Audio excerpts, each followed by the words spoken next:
बहुत समय पहले सोनपुर गांव में दो सौतेली बहनें टीना और काजल अपनी माँ मालिनी के साथ रहती थी। काजल मालिनी की सौतेली बेटी थी, लेकिन मालिनी ने कभी भी टीना और काजल के बीच कोई भेदभाव नहीं किया।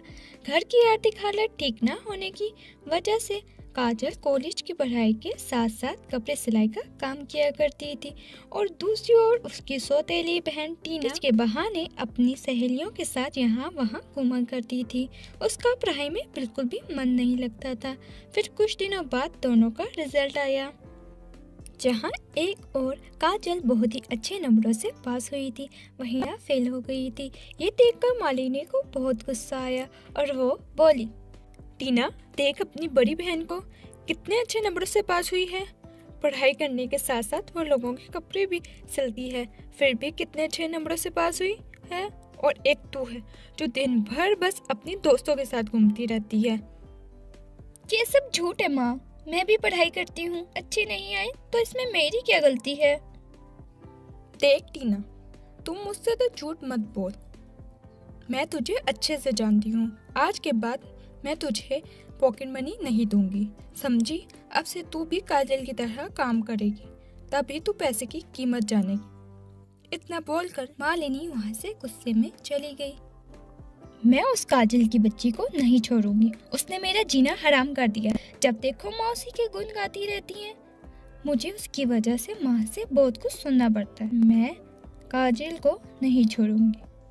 फिर एक दिन जब काजल अपनी माँ मालिनी के साथ घर का सामान लेने बाजार की हुई थी, तब टीना चुपके से काजल के कमरे में गई और वहाँ पर सिले रखे हुए कपड़े को जला दिया।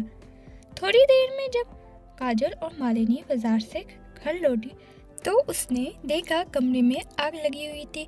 कमरे में रखे सारे कपड़े जल चुके थे। ये देखकर काजल बहुत उदास हुई। काजल को उदास और परेशान देख टीना बहुत खुश हुई। माँ, देखो ना, सारे कपड़े जल गए। टीना, ये सब कैसे हुआ? तुम तो घर में ही थी ना, बताओ हमें। पता नहीं माँ, मैं तो अपनी सहेलियों के साथ बाहर घूमने गई थी, मुझे कुछ नहीं पता। ये कहकर टीना अपने कमरे में चली गई। माँ, मैं अब ग्राहकों के कपड़े वापस कैसे दूंगी माँ, मेरी सिलाई मशीन भी जल गई। जब ये बात मोहल्ले में रहने वाली औरतों को पता चली, काजल को सीने के लिए कपड़े दिए थे। काजल, मैंने तुम्हें बहुत महंगा ड्रेस दिया था सिलने के लिए, वो तुमने जला दिया। मुझे उसके पैसे दो। तुम्हें मैंने भी बहुत ही महंगे कपड़े दिए थे सिलने के लिए, मुझे भी मेरे पैसे चाहिए। अगर हमें पता होता तुम इतनी लापरवाह हो तो हम तुम्हें इतने महंगे कपड़े सिलने देते ही नहीं। अब तो बस हमारे पैसे दे दो। ऐसा कहते हुए सभी औरतें काजल से पैसे मांगने लगी। देखिए, आप सभी मेरी बात समझने की कोशिश कीजिए। आपके कीमती कपड़े जल गए, इसके लिए मैं आप सभी से माफ़ी मांगती हूँ, पर मेरे पास अभी पैसे नहीं हैं। मुझे थोड़ा सा समय दे दीजिए, मैं आप सभी के पैसे जल्द ही लौटा दूंगी। ठीक है, हम तुम्हें 15 दिन का समय देते हैं। यदि 15 दिन में हमारे पैसे नहीं लौटाए तो देख लेना, हमारे पास और भी रास्ते हैं पैसे निकलवाने के। इतना कहकर सभी औरतें वहाँ से चली गई। वहीं काजल चिंता में पड़ गई। इतने कम समय में मैं इतने पैसे कहाँ से लाऊं? इतनी जल्दी तो कोई मुझे काम पर भी नहीं रखता। बेटा, तुम चिंता मत करो, सब कुछ ठीक हो जाएगा। तुम्हें कोई ना कोई काम जरूर मिल जाएगा। फिर अगले दिन सुबह काजल काम की तलाश में निकल पड़ी। चलते चलते शाम हो गई, लेकिन उसे काम कहीं नहीं मिला। शाम हो चुकी है, मुझे घर लौटना होगा। माँ चिंता कर रही होगी। काजल चलते चलते रास्ता भटक गई और जंगल की ओर चलने लगी। तभी उसको जंगल के अंदर सुंदर सुंदर फल से लदा हुआ पेड़ दिखाई दिया। क्यों ना मैं इन फलों को तोड़कर बेच दूं और फल बेचकर मुझे पैसे मिलेंगे। वो पैसे मैं उन औरतों को दे दूंगी। ये कहकर जैसे ही वो फल तोड़ने आगे बढ़ी, तभी वहाँ एक बूढ़ी जादूगरनी प्रकट हुई और लड़की, तेरी हिम्मत कैसे हुई मेरे जंगल में आने की और यहाँ से फल तोड़ने की? ये जंगल मेरा है। अगर तूने यहाँ के किसी को छुआ तो मैं तुझे हमेशा के लिए कैद कर लूँगी। मुझे माफ़ कर दो जादूगरनी, मुझे पता नहीं था। मुझे कोई और रास्ता नहीं सूझा, इसलिए फल तोड़ने जा रही थी। ये कहते हुए काजल ने अपने घर के हालात के बारे में बूढ़ी जादूगरनी को बताया। ये सुनकर बूढ़ी जादूगरनी को काजल पर दया आ गई। वो जादूगरनी एक अच्छी और नेक दिल जादूगरनी थी। अच्छा, तो ये बात है। चलो मेरे साथ, मैं तुम्हें कुछ देना चाहती हूँ। आओ, डरो नहीं। ये कहते हुए जादूगरनी काजल को अपनी गुफा में ले गए। जंगल के बीचों बीच बनी हुई थी। गुफा के ठीक पीछे एक बहुत बड़ा पेड़ था। उस पेड़ पर बहुत ही सुंदर सुंदर लहंगे लटके हुए थे। काजल, ये एक लहंगे का पेड़ है।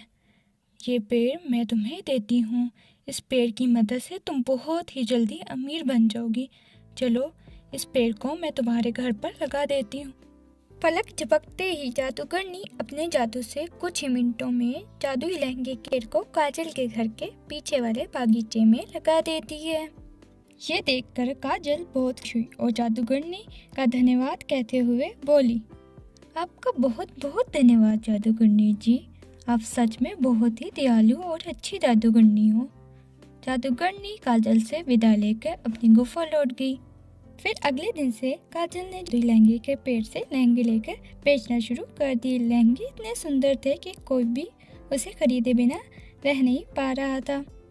कुछ ही मिनटों में उसके सारे लहंगे बिक गए और काजल को बहुत ज़्यादा मुनाफा हुआ। काजल ने जल्द ही उन सभी के पैसे लौटा दिए। लेकिन जब ये बात वो ईर्ष्या से चल उठी।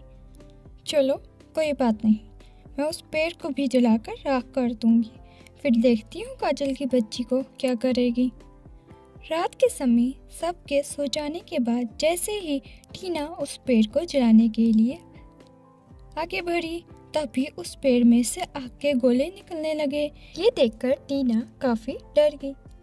अब मैं क्या करूं? इस पेड़ में से तो आग के गोले निकल रहे हैं। ये कोई आम पेड़ नहीं, ये तो एक भूतिया पेड़ है।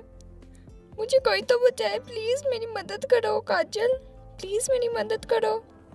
वहाँ पर काजल पहुंची और जादुई लहंगे के पेड़ से अपनी बहन टीना की तरफ से माफ़ी मांगने लगी और टीना को माफ़ करने के लिए कहा। ये देखकर टीना को अपनी गलती का एहसास हुआ। उसने काजल से अपने किए की माफ़ी मांगी। काजल ने टीना को माफ़ कर दिया। उस दिन के बाद से जादुई लहंगे की मदद से काजल बहुत अपनी माँ और बहन के साथ हंसी खुशी रहने लगी। तो मेरे प्यारे दोस्तों, कैसी लगी आपको हमारी कहानी? हमें कमेंट करके ज़रूर बताएं और यदि कहानी अच्छी लगी हो तो अपने दोस्तों के साथ भी शेयर करें। और हाँ, अगर आपने अभी तक हमारा चैनल सब्सक्राइब नहीं किया तो जल्दी से नीचे लाल बटन को दबाकर सब्सक्राइब कर दें। तो मिलते हैं।